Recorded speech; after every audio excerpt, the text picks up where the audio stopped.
Hello दोस्तों, कैसे हैं आप लोग। दोस्तों, हम रोज हर समय हर क्षण कर्म करते हैं। हाथ उठाना कर्म है, निद्रा लेना सोना कर्म है, बोलना कर्म है, सुनना कर्म है, खाना खाना कर्म है। हर तरीके के कर्म करते हैं हम और निरत रहते हैं उन कर्मों में। मगर कुछ कर्म ऐसे होते हैं जिन्हें करने से हमें बहुत खुशी होती है और कुछ कर्म ऐसे होते हैं जिन्हें कर कर हम काफ़ी परेशान होते हैं। कुछ कर्म ऐसे होते हैं बहुत चैलेंजिंग लगते हैं, बस छोड़ दो उनको, मत करो। ये सब क्यों होता है? तो आइए बात शुरू करते हैं। ये सब हिडन सीक्रेट्स हैं जो आपके ग्रहों में ही बैठे हुए हैं। आपको करना क्या है, अपनी जन्म कुंडली लेनी है। आपने ये देखना है, पहला मैं बात करता हूँ, शुक्र आपके किस भाव में बैठा हुआ है। शुक्र आपके जिस भी भाव में बैठा हुआ है वहाँ से सप्तम भाव देखिए। मान लीजिए शुक्र आपके लगन में बैठा हुआ है तो सप्तम कौन सा होगा? उसके बिल्कुल नीचे विपरीत सातवां घर सप्तम होगा। और अगर सातवें भाव में बैठा हुआ है तो शुक्र से हम गिनना शुरू करेंगे तो जो लगन पहला घर है, टॉप ऑफ द कुंडली, वो सातवां घर होगा। इस प्रकार बाकी घर चलेंगे। शुक्र से जो सातवां घर है, आपको उस भाव से संबंधित जितनी भी चीज़ें होंगी आपको बहुत खुशी देगी।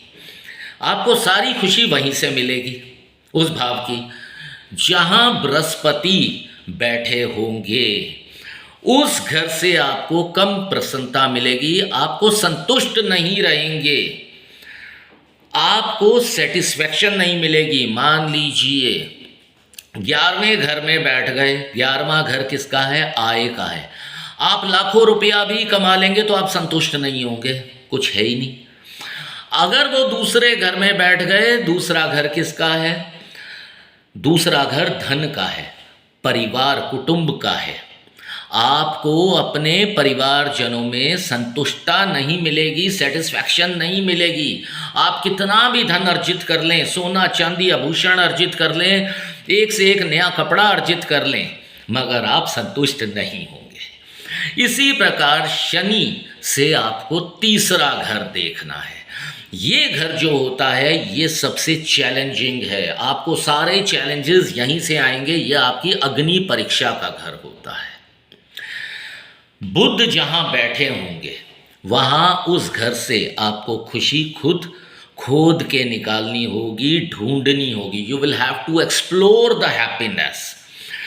मंगल जहाँ बैठे हैं, मंगल से 10वां घर, दशम भाव जो होगा वो आपकी असल क्षमता का होगा, ट्रू पोटेंशियल का घर होगा। चंद्रमा से 8वां घर, चंद्रमा से जब आप 8वें घर को काउंट करेंगे वो आपका ज़िंदगी का सबसे परेशानी देने वाला घर होगा, क्योंकि उस भाव से संबंधित जितनी भी चीज़ें होंगी उनसे आप हमेशा परेशान रहेंगे। राहु जहाँ बैठे हैं आपको इल्यूजन्स में डाल देते हैं, नशा कर देते हैं, पागल कर देते हैं। उससे आप इतना ज़्यादा पोजेसिव हो जाएंगे उस घर से संबंधित चीज़ों के कि बस आपको एक नशा हो जाएगा। केतु, केतु जहाँ बैठेंगे उस घर से संबंधित चीज़ों की अगर आपने रिसर्च कर ली, ऑडिट कर लिया कि क्यों मेरे साथ ये हो रहा है और केतु मुझसे क्या चाह रहा है, ये घर किन चीज़ों से संबंधित है, तो यकीन मानिए आपके सफलता को कोई रोक नहीं सकता। धन्यवाद, मिलेंगे अगले वीडियो में।